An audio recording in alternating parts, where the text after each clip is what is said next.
My inspiration for this project came from this old ginger jar, and after perusing Nini's website, I realised that I could create something similar without buying hundreds of napkins. I settled on 2 different colour schemes and found a plastic coffee jar in my pantry that I liked the shape of.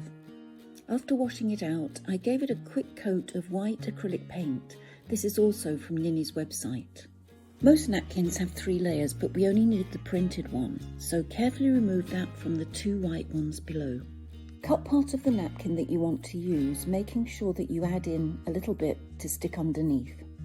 Using a very soft paintbrush, apply a thin layer of gel medium to the container and then very carefully stick down the first piece of napkin, using a scrunched up piece of cling wrap to help to smooth it out.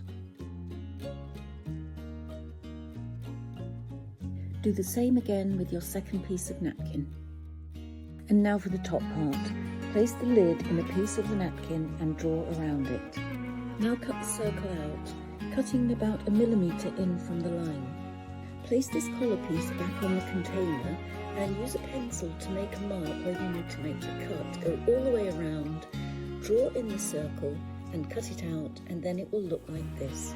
Neaten up where the napkins join with strips of a napkin, and I've also cut out some flowers from the first napkin.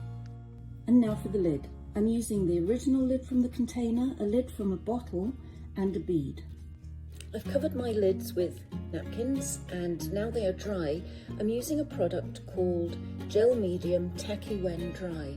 And the first thing I'm going to do is paint the bead, which I've stuck on the end of a paintbrush. Paint it all over, and then the edge of the original lid, and then using my finger very gently, just adding a little touch to the rim of the second lid.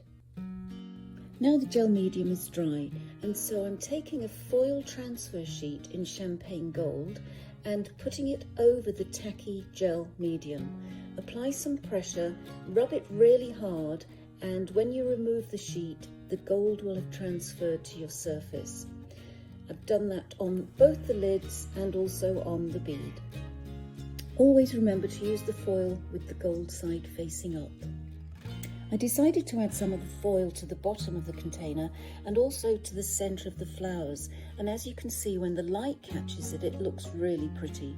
The final step is to give it some gloss varnish, and this varnish is amazing. I gave it 3 coats. You can add more if you like. It dries within about 10 minutes, so waiting to do subsequent coats doesn't take long at all. Ta-da! Here they are. Don't they look amazing? Thank you so much, Nicole, for offering such an amazing selection of products on your website. I really hope you all enjoyed this. Now get to the website and start shopping.